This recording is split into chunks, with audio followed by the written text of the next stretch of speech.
Chapter 11.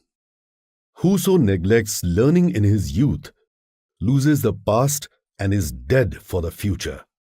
Euripides. Dialogue with young aspirants. As I mentioned earlier, I am an accidental entrepreneur.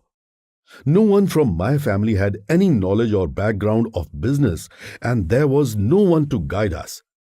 My father, at the age of his retirement, took a risk, made an adventure, and started a tiny grocery shop in Dubai. That was the first time when we stepped into an unknown field. My father and I learned the ideas, tips, and functioning of business on our own. Initially, we faced hiccups, betrayal, and losses, but later, experience taught us a lot, and eventually we settled and progressed in business field. Based on my experience, I can tell you that starting any business is not as difficult as it is perceived to be.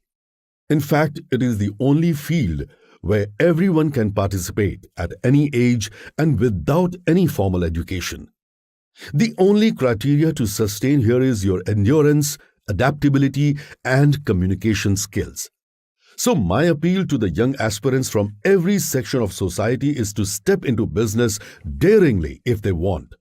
Just take that first step and then you will automatically get going. When I watch the dreams of prosperity in the eyes of youth, I see my own reflection in them. I just want to motivate them by saying, if Dhananjay Datar, an ordinary person, can become a billionaire, then why not you? I am narrating some more incidents that will be useful for the entrepreneurs. Simple requisite for business.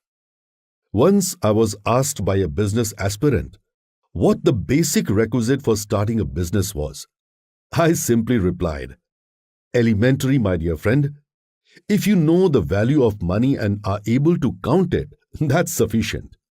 Perhaps he thought I was joking, but the answer was actually a manifestation of my past experiences.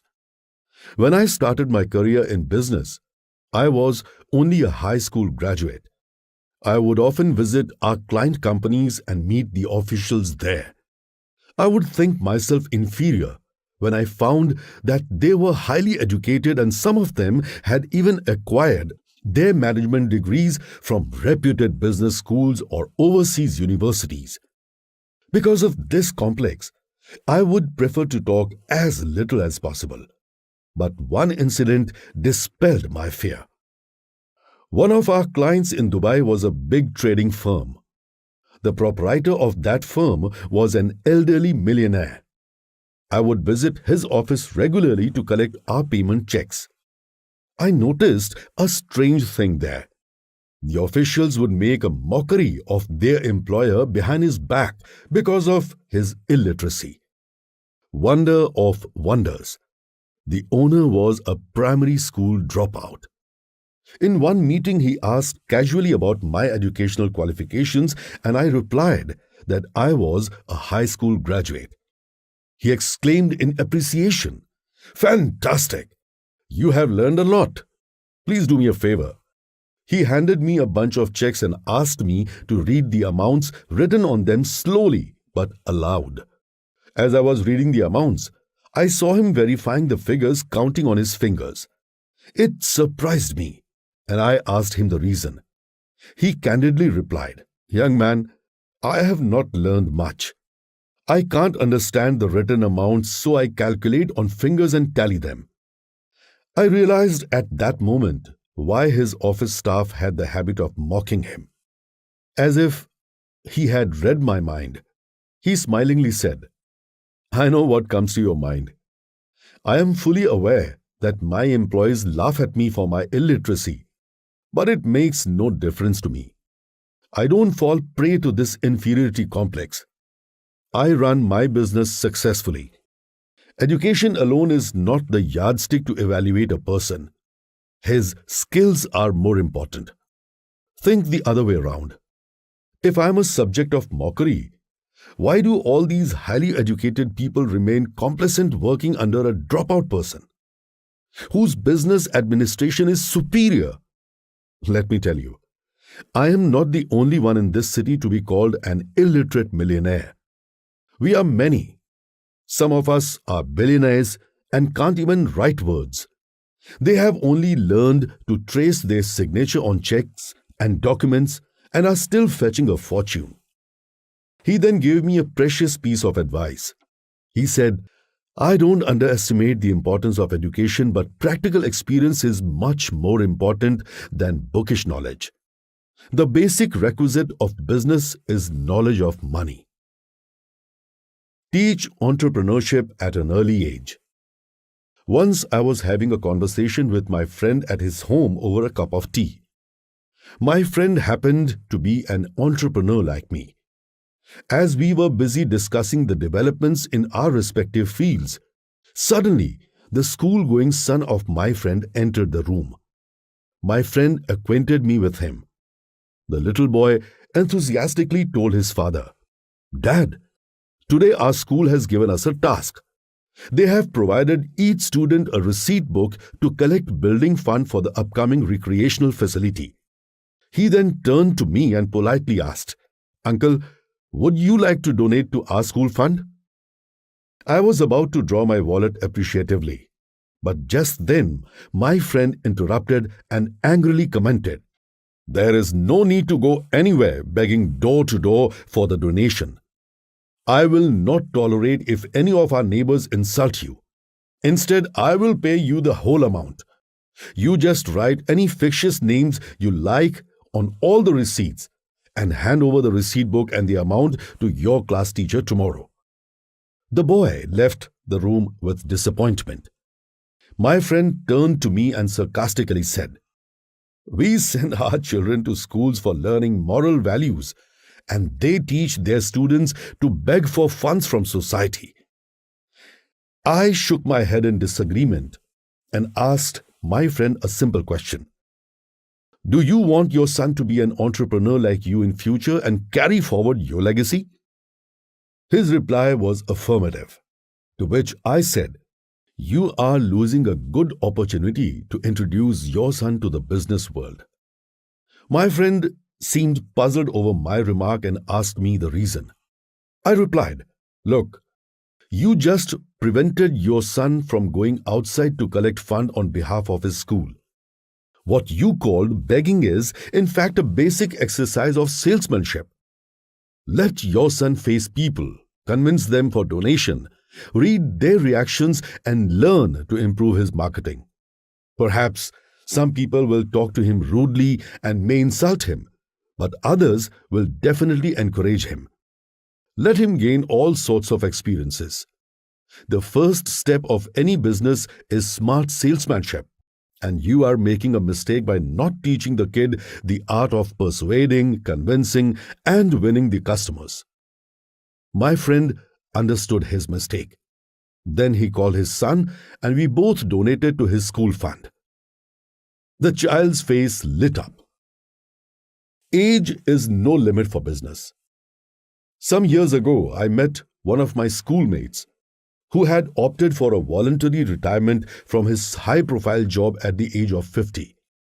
His intention behind taking such a decision was to enjoy a decade actively before reaching the senior citizen stage. When I congratulated him and wished a happy and wonderful life ahead, his face became gloomy, much to my surprise. When asked the reason, he sighed. It seems that I have made a mistake in retiring too early. I have plenty of leisure time at hand now, but really don't know how to use it creatively. I suggested to him to take up entrepreneurship so that he would again invest some part of his time in creative work. He looked at me in bewilderment and said, I am too old for starting a new business. Besides, I spent all these years in service, and to acquire a different skill set will be difficult.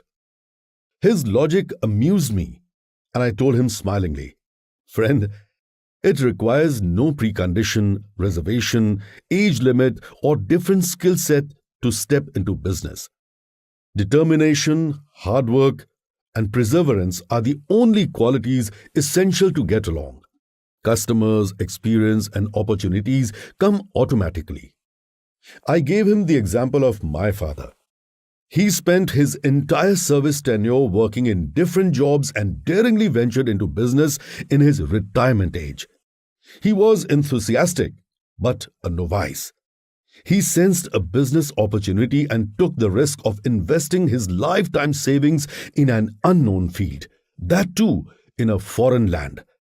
He succeeded only because he was ready to face hurdles and learn from mistakes. There are a number of inspiring examples of people globally who have demonstrated that age is not a limit to be an entrepreneur. I remember another example of a person who retired as a clerk from a company. While working in the accounts department, he had designed an innovative marketing model. He dreamed of being a millionaire. He didn't give up on his dream. Even after retirement, he began exploring clients for his model. At last, a chain of restaurants gave him the opportunity to implement his model for them. He worked hard and expanded the restaurant chain overseas. The partnership made him a billionaire in the next few years. He lived only 12 years after his retirement, but certainly achieved the goal. This is real enthusiasm, real confidence, and a real creative life.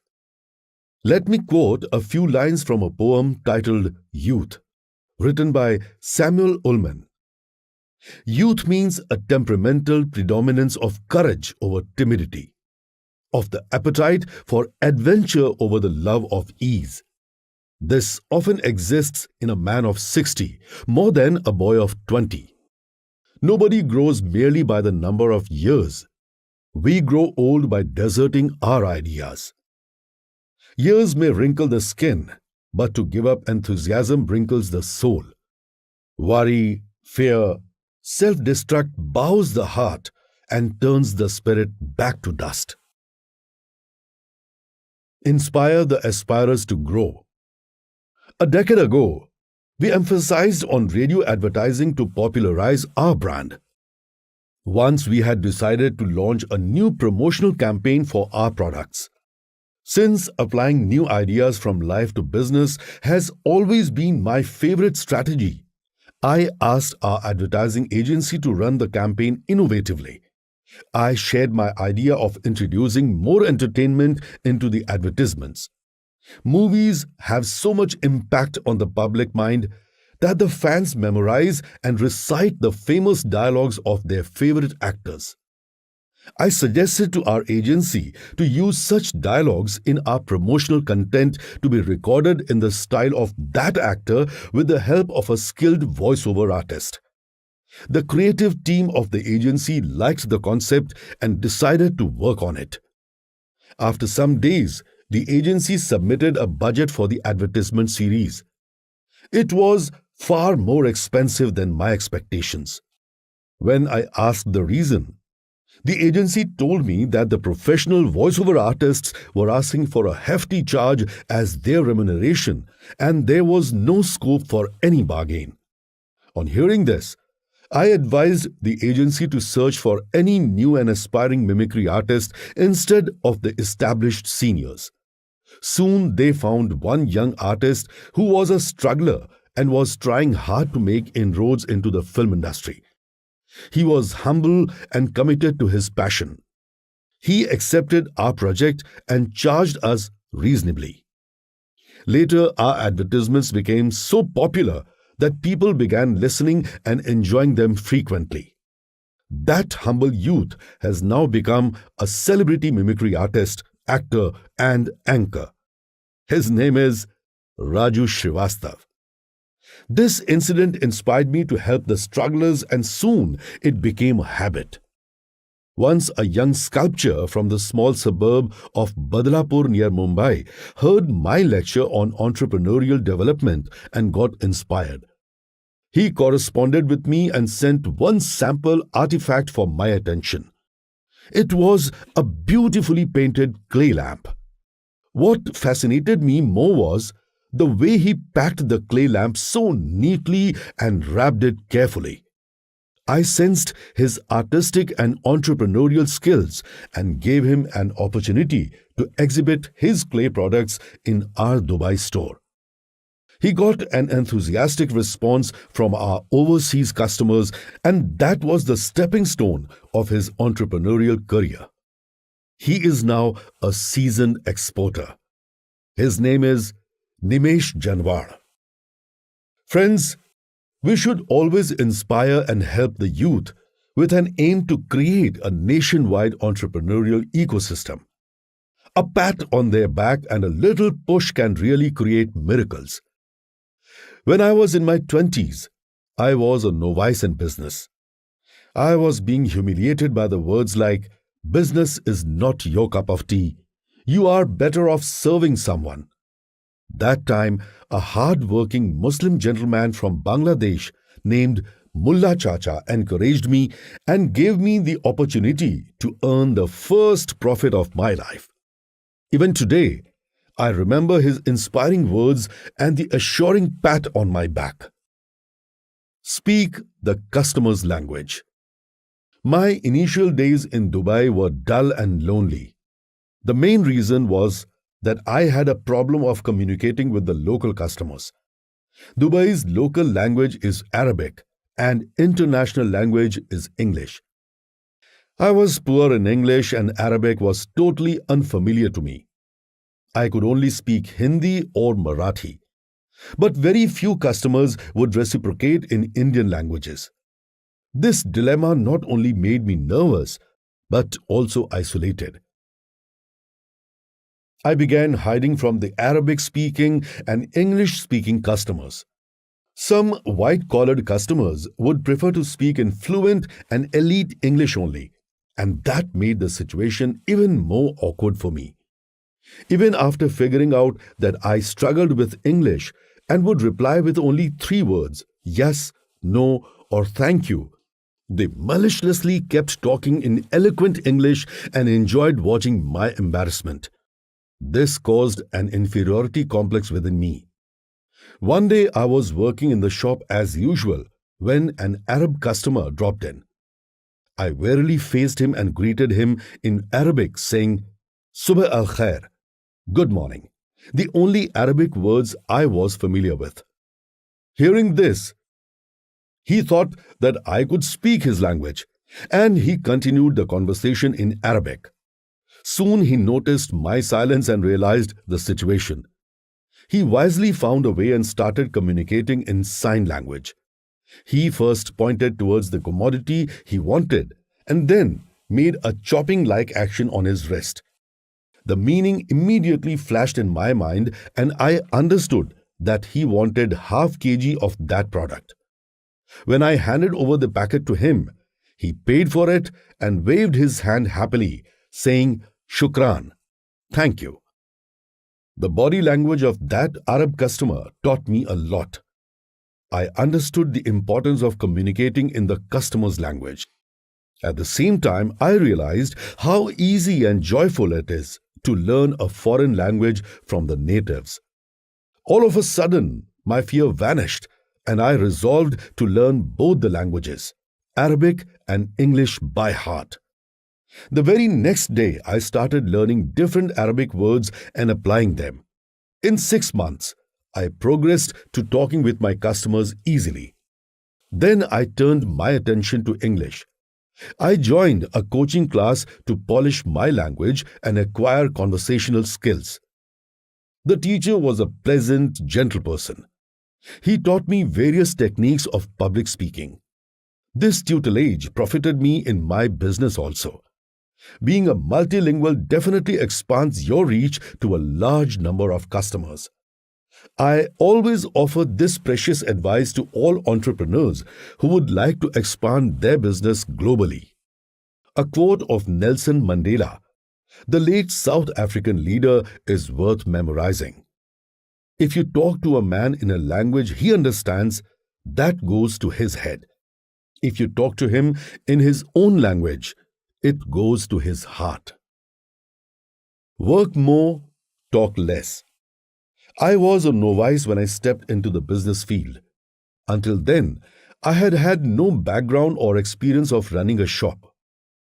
I would trust everyone naively in the hope that they would guide me.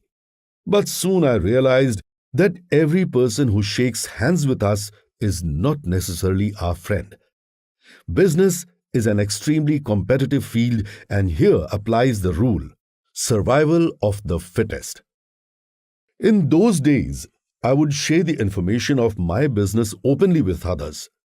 If I met people at a party and someone asked me casually how it was going, I would begin talking extensively. I would tell them how my business was progressing, what my turnover was, and about the future plans of expansion.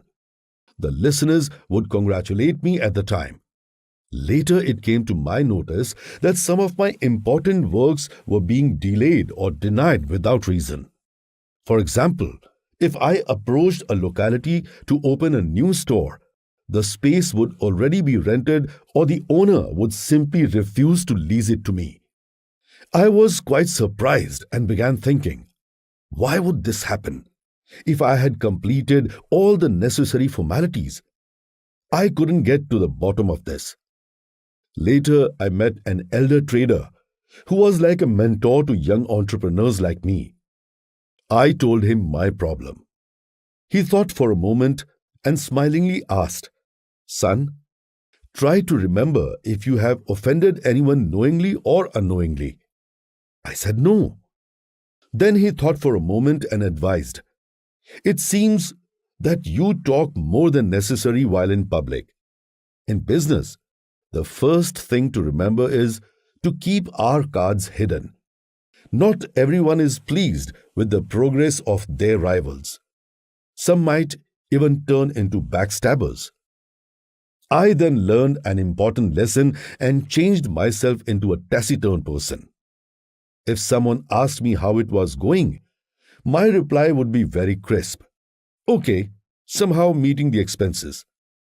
I also stopped disclosing my future plans. It is necessary to understand the technique of when, where, and how to talk. Speak extensively with your customers, but be tight-lipped when you are with your competitors. Sometimes we have to be cautious about the people who are unnecessarily sweet-tongued. I used to seek the advice of a broker before setting up a new store. The person was very talkative, but surprisingly, he would constantly disapprove of the locations for unknown reasons. When I realized this, I distanced myself from him and started to look for spaces on my own. I stopped taking others' advice and began to open new stores directly. The idea worked well. I learned the second lesson of business wisdom from this incident. First, complete the task and then make the announcement. Today, I have a chain of 43 superstores spread across the GCC region, and all are successful ventures. I always remember the old proverb, "An empty vessel makes much noise." Advertising is the mother of trade. I never thought of advertising my business when I was a small shopkeeper. The word-of-mouth publicity among customers was sufficient for me in those days. But at one stage, especially when the chain of our Al Adil stores began expanding, I had to think seriously about using media frequently as well as creatively. A small incident actually ignited the spark in my mind. There was a food trade exhibition in Dubai. Since I was interested in making new acquaintances, I visited the show. It was an amazing experience to watch the various stalls, new products, and novel technologies displayed there. My attention was particularly drawn to a stall which was more crowded. I headed over to watch. The stall was decorated aesthetically like a royal court. A beautiful model in majestic attire with a glimmering crown on her head sat on a throne. She was acting like a princess. Her maids were welcoming the visitors, and the princess was gifting everyone a little velvet pouch. First, I thought The product was something expensive like saffron. But when I opened the pouch, it turned out to be a basmati rice sample. People were enjoying the dramatic and entertaining presentation. I really appreciated the company and their advertising and marketing teams for implementing such an innovative idea. Their product was actually simple, but they successfully imprinted on customers' mind that it was not an ordinary but a royal one. When I was studying the doctorate program in business management, our professor would say, in alphabets, as A is close to B, so is advertising to business. I remembered his words and was determined to apply the same technique in my business. The first step I took was to renovate and modernize my stores. I hired an interior design consultant to make a beautiful display of all the products. Then I turned to print media, radio, television, outdoor, etc.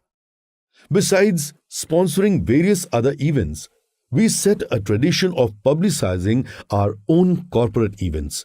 We usually invite a popular celebrity actress from Bollywood to inaugurate new stores. Such events attract a huge crowd of fans and our purpose is achieved. I have always insisted that my advertising agency should create entertaining and appealing advertisements for our brand.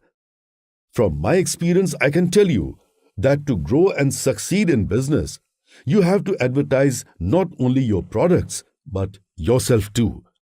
Your pleasing personality, immaculate attire, soft tone of speaking, and smiling face all act as powerful advertising tools. The simplest and cheapest way of advertising is word-of-mouth publicity. It can be acquired by giving friendly and respectful treatment to your customers. Next is the aesthetic display of showrooms and attractive packaging of products. Today, another non-expensive and powerful medium is catching the attention of customers: social media. You can use it wisely to your benefit. I like a quote by Ted Turner: "Early to bed, early to rise. Work like hell and advertise." Be an optimist and an opportunist. I consider myself fortunate as I always got valuable advice from senior traders. I still remember the day when I earned the first profit of my life. I would purchase the spices at a wholesale rate from Dira, Dubai, and sell them later in retail at our shop. Once, an experienced Bangladeshi trader named Mullah Chacha insisted to me to purchase a bag of quality red chili powder. Since I had no money left to buy it at once, I declined his offer. Then Mullah Chacha gave me a valuable business tip by saying, "Son, I know your struggle. All days are not equal. You will also overcome the challenges, but always remain an optimist and an opportunist. Don't let good things slip out of your hands." I followed his advice and purchased the chili powder on credit. When I sold it to my customers, they liked it and demanded more. I got a considerable profit which boosted my confidence. I remember an anecdote from an Indian businessman in the 19th century. His name was Panchanan Das. Those were the days of British rule in India. Panchanan was a poor orphan living in a small village in Bengal province. In his early youth, he shifted to a small port town named Khansama and began his career as an assistant to a tobacco trader. Once it so happened that the prices in tobacco market had fallen heavily. Panchanan's master started worrying as he had a huge stock stored in the warehouse. Panchanan kept reassuring his master. One day, he had gone to the port as usual and saw 2 ships anchored there. He came to know that they were loaded with a large stock of tobacco. Panchanan knew the price volatility in the market very well. He purchased the entire stock at a throwaway price in his master's name. When he returned to his office, his master happily told him that the rates of tobacco in the Calcutta market had begun to soar. Panchanan immediately rushed to the port again and sold the stock he possessed at a higher rate. He earned a huge profit of rupees 10,000. He honestly gave all the money to his master and told him about his adventure. The master was so pleased with Panchanan that he awarded the entire amount back to him and said, "Young man, I see an able businessman in you. You should no longer remain anyone's servant. Business favors adventurous people who smell and grab opportunity well in time. You are one of those. I relieve you from my service. Go and start your own business with this money." Panchanan obeyed his master's advice and started his own business. Later, he became one of the richest traders in the entirety of Bengal. The words of that tobacco trader or Mullah Chacha are time immemorial. A quote by Winston Churchill is worth remembering. A pessimist sees difficulty in every opportunity. An optimist sees opportunity in every difficulty. Change is the law of life. Initially, we managed our shops in Dubai with a traditional viewpoint. The customers would ask for the things they needed from across the counter. The salesman would then fetch the products from the shelves and prepare a bill. The products were neither arranged systematically nor displayed attractively, and only we knew where a particular item was placed. The customers didn't have the chance to handle the groceries themselves. Even the billing was done traditionally. People would form a queue and wait for their turn to pay. One incident was crucial in helping me change my old-fashioned perspective and bring about a transformation in my business. My sons were studying in secondary school then. One day I noticed that my elder son Rishikesh was delaying a haircut. I asked him to accompany me to our usual reliable salon. He declined by saying, "I am not coming to that old-fashioned salon. All my friends visit a modern men's parlor. The parlor is always crowded and admission there is only by prior appointment. I have also booked an appointment there and am waiting for my turn to come." I casually inquired about the rates in the parlor, to which he replied that they charge 100 dirham for a single visit. I was shocked and burst out, "My God! I pay only 20 dirham for my monthly visit to the saloon, and you are going to spend 5 times more. It is very expensive. What is so extraordinary in this parlor?" Rishikesh smiled and answered, "Come with me and see for yourself." I was curious as to why this parlor was so popular, so I went with him and realized that he was telling the truth. The parlor looked less like a hair salon and more like an air-conditioned corporate office. The interiors were well conceived and aesthetically decorated. The employees were hospitable and prompt. The salon section was amazingly clean and equipped with state-of-the-art machines and technology. They had a facility of showing each customer his face on a computer and suggesting which haircut perfectly suited him. No wonder customers were ready to pay such exorbitant rates. It was a result of the luxurious amenities and excellent service. I grasped the message quickly and left behind my orthodox attitude. The first thing I did was to refurbish my shops and turned them into aesthetically built superstores that were modern and spacious. I arranged the merchandise neatly and attractively. The customers were provided with baskets and carts and also had the chance to select and handle the products on their own. The billing became faster with the help of computers and barcode scanners.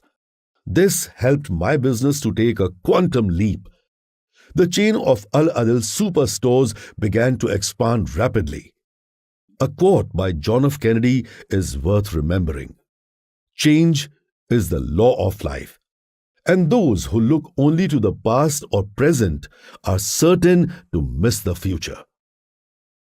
Wealth makes many friends, but once I was traveling to Mumbai when I encountered a peculiar incident.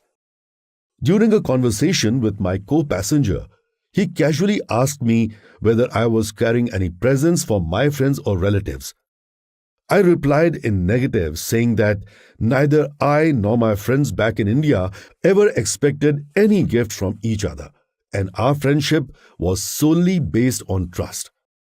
He smiled and congratulated me for having such a nice friend circle. A little surprised, I asked him why he had done so. He told me about his frustrating experience with his friends. This person, after getting an overseas job, had initially gifted various novel articles to his friends, relatives, and neighbors. But soon he was fed up with their rising expectations. What was more astonishing was that they wanted these gifts for free. The ongoing demands included jewelry, liquor, perfumes, and the latest gadgets. He and his family became so disturbed that they started avoiding these acquaintances. At last, he hatched a plan. He pretended that he had lost his overseas job and started working somewhere with daily wages. To convince them, he even began wearing simple and faded clothes. Each time he landed at the airport, he would first change his clothes and then go home empty-handed. This trick worked well, and since then, no one asked him for a gift. It reminded me of the tragic story of a person named Amin Bhai. He was from a wealthy family. Amin Bhai's nature was kind and philanthropic. He would always be ready to help needy people. Even his friend circle was vast, and he liked to arrange feasts frequently, taking the expenses upon himself. Slowly, his friends began taking advantage of his naivety. Some of them even borrowed large sums from him. Meanwhile, Amin Bhai's father passed away, and the ancestral property was divided among the three sons. Amin Bhai got his one-third share. Actually, this was the first warning signal, but Amin Bhai overlooked it. He continued with his charities and luxurious lifestyle as usual. This continued only for a decade, and then his wealth began to erode. He had to sell his property. Eventually, Amin Bhai became penniless. To top it all off, he was diagnosed with cancer. He had nothing to meet the expenses of his medical treatment. Amin Bhai helplessly pleaded to every friend, but most of them avoided him and acted distant with him. Only a handful of them remembered his generosity and extended their help. It was to no avail. Amin Bhai soon passed away. A proverb in the Bible is worth remembering. Wealth makes many friends, but the poor is separated from his neighbor. Relations are more valuable than money. Someone once forwarded an inspirational message to me which says, "Cherish your relations."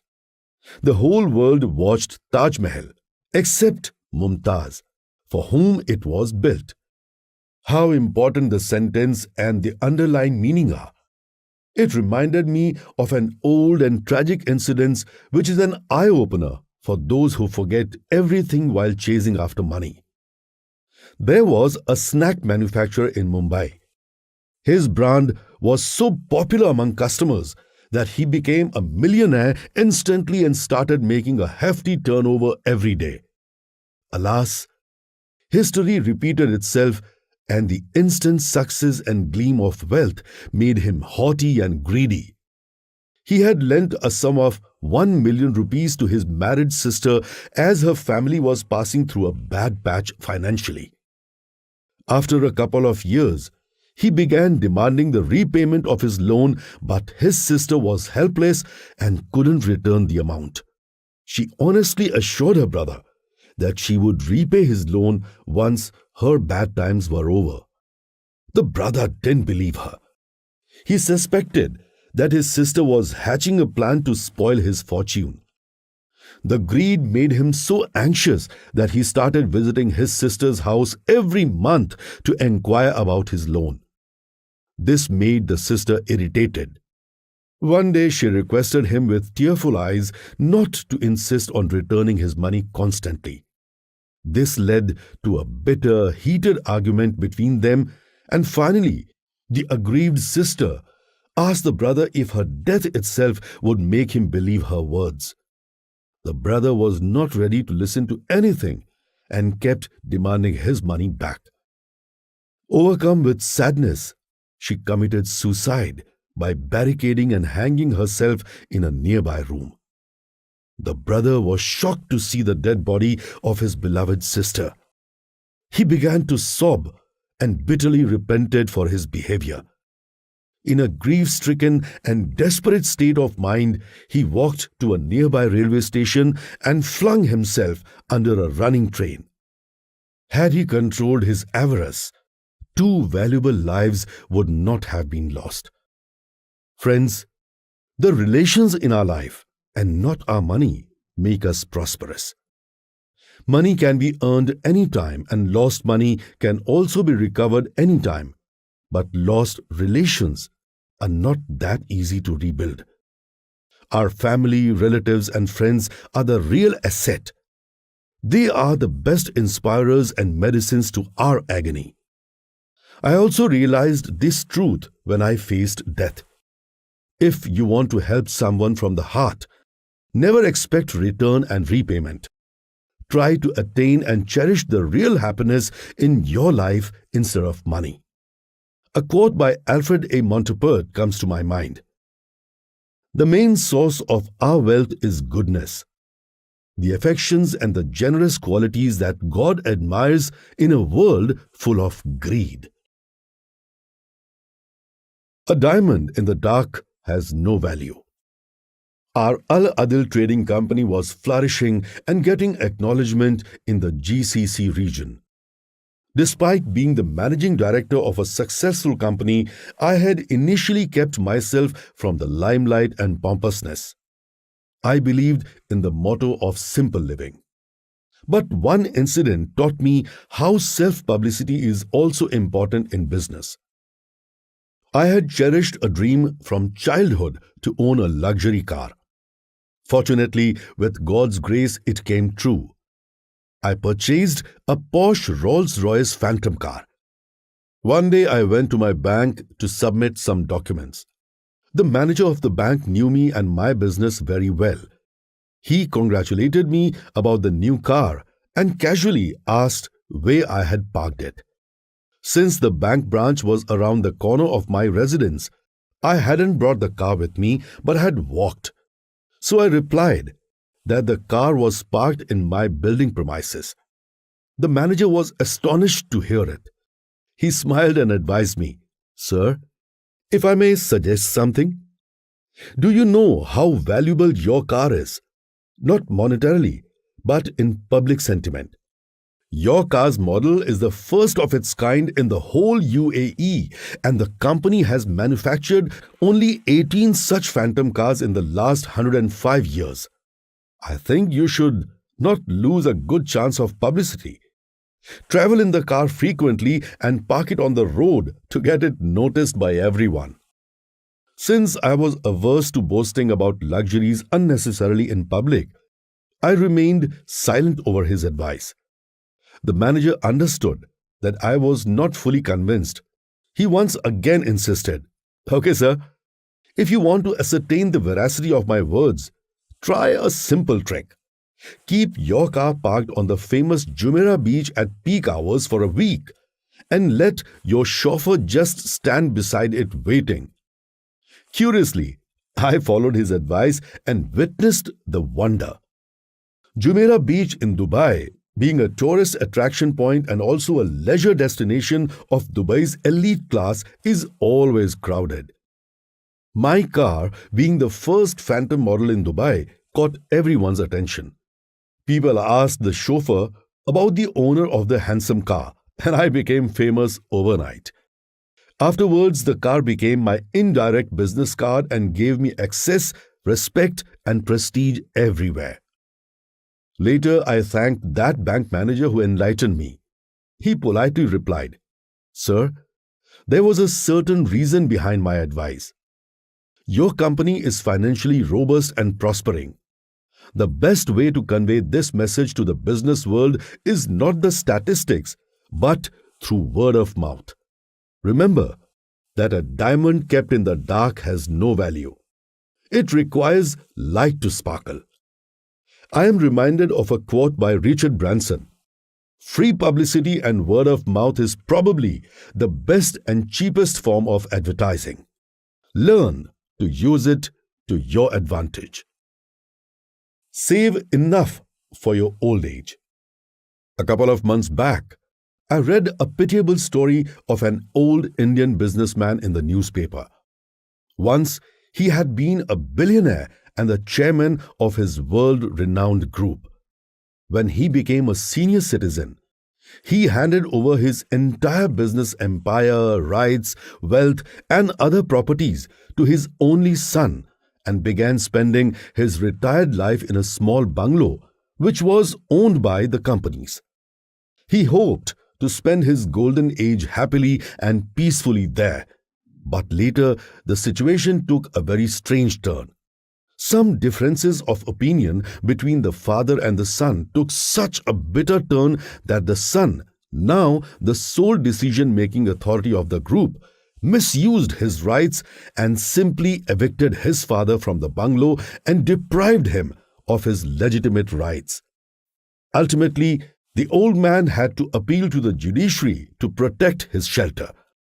Once a business tycoon, he had now turned into a deceived, penniless, and helpless old man. What a tragic game of destiny! It reminded me of another story of the same sort which happened here in Dubai. A businessman was wealthy but illiterate from the beginning.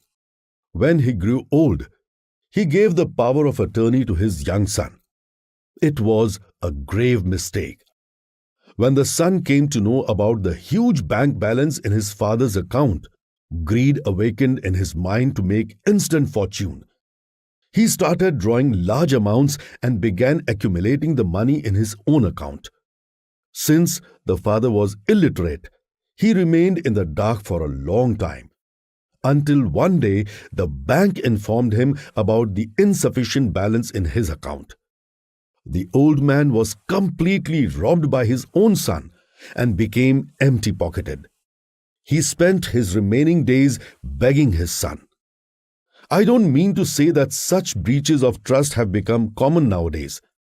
I am also not blaming the new generation grossly, but I honestly feel that in old age only two partners truly help you: your spouse and your savings balance. My father was very particular about following this rule. When he retired and handed over his business to me, he made an agreement with me under which I had to give him a fixed share from our annual profit as owner's right. I kept this practice continued year after year. Once I asked him the reason behind his decision, and he replied in crisp words, "One should be independent of others and not become financially helpless till death. That is when the old age really becomes golden age." You will certainly remember my words in the future. My father lived his life actively, happily, and independently till his last breath. All senior citizens must remember a quote by Oscar Wilde. "When I was young, I thought that money was the most important thing in life. Now that I am old, I know that it is."